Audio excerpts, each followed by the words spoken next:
বন্ধুরা, আপনাকে যদি বলা হয় মেয়েদের সবথেকে বড় শক্তিশালী হাতিয়ার কোনটি, যা দিয়ে তারা অন্যদের মনে খুব সহজে আঘাত করতে পারে, তাহলে হয়তো আপনি বলবেন তাদের রূপের সৌন্দর্য। হ্যাঁ বন্ধুরা, আপনি ঠিক বলেছেন। মেয়েদের সবথেকে বড় হাতিয়ার হলো তাদের রূপের সৌন্দর্য। বাংলাদেশে এমনও কিছু সুন্দর চেহারার অধিকারী কুখ্যাত ভয়ঙ্কর নারীদের দেখা মিলেছিল, যারা শুধুমাত্র তাদের রূপের সৌন্দর্য দিয়ে করেছিল অনেক অপকর্ম। এমনকি তারা শেষ করেছে অনেক নিরীহ নির্দোষ মানুষের জীবন। তাদের শরীরের বাইরে সুন্দর চেহারা ও চাকচিক্য যতটা না সুন্দর ছিল, তার থেকে বেশি কুৎসিত ছিল তাদের মনের ভিতরে। আর ফ্যাক্ট ফাইন্ডার আজকের ভিডিওতে আমরা দেখতে চলেছি বাংলাদেশের ইতিহাসে সবথেকে নৃশংস, ভয়ঙ্কর ও কুখ্যাত তিনজন সুন্দরী নারীদের সম্পর্কে, যারা তাদের সৌন্দর্য দিয়ে কেড়েছে অনেক নিরীহ মানুষের জীবন। তো বন্ধুরা, দেরি না করে চলুন বন্ধুরা ভিডিওটি শুরু করা যাক। Number 3, doctor Sabrina Chowdhury. বন্ধুরা, ডাক্তার সাবরিনা চৌধুরী তার সুন্দর চেহারার আড়ালে লুকিয়ে রেখেছিল আরেকটি ভয়ঙ্কর চেহারা। তার নামে করোনা মহামারীতে মানুষের জীবন নিয়ে নির্মম প্রতারণার অভিযোগ উঠে এসেছে। মূলত জেকেজি নামের একটি চিকিৎসা প্রতিষ্ঠানের নামে তদন্ত করতে গিয়ে উঠে আসে এই প্রতারণা। জেকেজি মূলত বাংলাদেশের বিভিন্ন জেলা, শহর বা এলাকা থেকে করোনার নমুনা সংগ্রহ করত, আর সেই নমুনাগুলোকে নামমাত্র পরীক্ষা করে ভুয়া রিপোর্ট দিতেন এই সাবরিনা ও তার ডাক্তার স্বামী। শুধু তাই নয়, এর পরবর্তীতে তারা নমুনা দেওয়া বিভিন্ন লোকেদের কাছে ইমেল ও মোবাইলের মাধ্যমে যোগাযোগ করে এবং সেই সমস্ত লোকেদেরকে বলতে থাকে তারা করোনা পজিটিভ। তাই তাদের এই রিপোর্টটি পরিবর্তন এবং এই রিপোর্টটি বাইরে পাবলিশ না করার জন্য তাদের কাছ থেকে একটি মোটা অর্থ হাতিয়ে নিতেন। জানা গিয়েছে ব্যক্তি বিশেষে তারা 5,000 থেকে সর্বোচ্চ 30,000 টাকা পর্যন্ত হাতিয়ে নিতেন। আর টাকা না দিতে চাইলে অক্ষম হলে এই ভুয়া রিপোর্টটি পাবলিশ করে দিয়ে তাকে সামাজিকভাবে তাদেরকে হেনস্থা করত।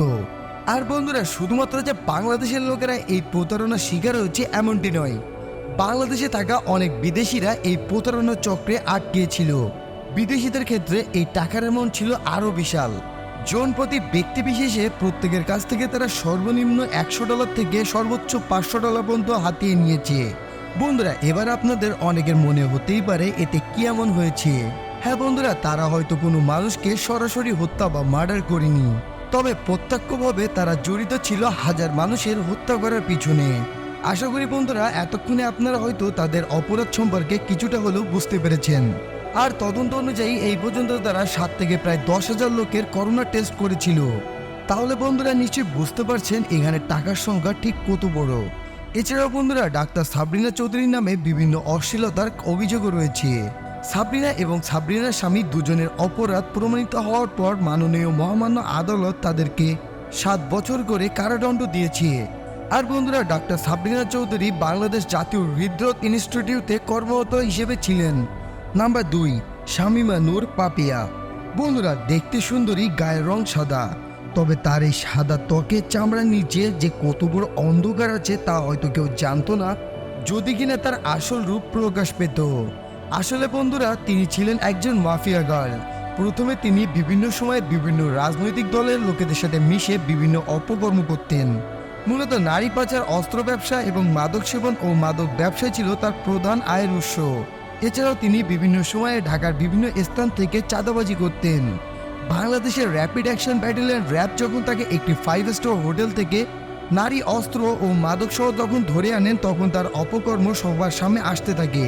এর পরবর্তীতে যখন আদালতে মামলা দায়ের হয় এবং তদন্তে দেখা যায় সে আসলে দোষী, এর পরবর্তীতে তার বিপক্ষে আদালতে সরকারিভাবে মামলা দায়ের হয় এবং পরবর্তীতে দেখা যায় সে আসলে একজন দোষী। এতে আদালত তাকে সারা জীবন বা যাবজ্জীবন সাজা দেয়। বন্ধুরা, এতে কিন্তু পাপিয়ার অপকর্ম শেষ নয়। জেল জীবনের প্রথমে তাকে ঢাকার কাশিমপুর কারাগারে রাখা হলেও সেখানেও তিনি অন্য অন্য নারী কয়েদিদের সাথে বিভিন্ন সময় মারামারি, ঝগড়া ঝামেলা করে থাকতেন, নির্যাতন করতেন অন্য নারী কয়েদিদের সাথে। সম্প্রতি তার বিষয়ে আরও একটি অপকর্ম সবার সামনে এসেছে। ঘটনাটি ঘটেছে কারাগারের মধ্যেই। পাপিয়া এবং তার সাঙ্গপাঙ্গ অন্য একটি মহিলা কয়েদির কাছ থেকে 7,500 টাকা জোর করে নিতে চায়। নারী কয়েদিটি না দিতে চাইলে পাপিয়া এবং তার দলের অন্যান্য সদস্যরা মিলে সে নারী কয়েদিটিকে ব্যাপক মারধর করে। তাই কারা কর্তৃপক্ষ তাকে বাধ্য হয়ে ঢাকার কাশিমপুর কারাগার থেকে কুমিল্লা জেলা কারাগারে প্রেরণ করেছেন। পাপিয়ার সর্বশেষ তথ্য অনুযায়ী জানা গিয়েছে, সাজাপ্রাপ্ত প্রত্যেকটি কয়েদির কারাগারের মধ্যে কোনো না কোনো কাজ করা লাগে। আর বর্তমানে পাপিয়া কুমিল্লা জেলা কারাগারের নারী কয়েদিদের বাথরুম পরিষ্কার করার দায়িত্বে রয়েছেন। নাম্বার 1, আয়েশা সিদ্দিকা মিন্নি। বন্ধুরা, আয়েশা সিদ্দিকা মিন্নি, যে আমাদের কাছে মিন্নি নামে বেশি পরিচিত হয়েছে, তিনি ডাক্তার সাবরিনা ও শামিমা নূর পাপিয়াকে ছাড়িয়ে গিয়েছেন অপরাধের দিক দিয়ে। তার জন্য প্রাণ গিয়েছেন তার স্বামী রিফাত চৌধুরীর ও তার সাবেক প্রেমিক নয়ন বন্ডের। এছাড়াও ধ্বংস হচ্ছে অসংখ্য তরুণের জীবন এবং তাদের পরিবারের। 2019 সালের 26শে জুন বরগুনা শহরের সরকারি কলেজের প্রকাশ্যে তার স্বামীকে হত্যা করেন নয়নবন, যা দেখা গিয়েছে পরবর্তীতে সিসি ক্যামেরাতে। আর সেই সময় এই ভিডিওটি ব্যাপকভাবে ভাইরাল হয়েছিল, যা আপনারা অনেকে হয়তো দেখে থাকবেন। ভিডিওটিতে দেখা গিয়েছিল 3 জনের হাতে রামদা ও আরও বেশ কয়েকজনের হাতে লাঠিসোঁটা নিয়ে তারা মারধর করছে একজন নিরীহ ব্যক্তির উপরে। ভিডিওটিতে আরও দেখা গিয়েছিল মিন্নি তখন তার স্বামীকে বাঁচানোর চেষ্টা করছে, যদিও পরবর্তীতে তা তদন্তের মাধ্যমে জানা গিয়েছে এটি মিন্নির একটি নাটক ছাড়া আর কিছুই ছিল না। এই হত্যাকাণ্ডের পিছনে মূল মাস্টারমাইন্ডই ছিলেন রিফাত চৌধুরীর স্ত্রী তথা মিন্নি, যা পরবর্তীতে তিনি এবং তার সাঙ্গপাঙ্গরা সকলেই স্বীকার করেছেন। বন্ধুরা, মহামান্য আদালত মিন্নিকে মৃত্যুদণ্ড দিয়েছে, যদিও মিন্নির বাবা মোহাম্মদ মোখলেসুর রহমান বারবার বলতে যাচ্ছেন তার মেয়ে নির্দোষ এবং ষড়যন্ত্র শিকার। কিন্তু বর্তমানে আমাদের সবার সামনে তার সত্য প্রকাশ পেয়েছে।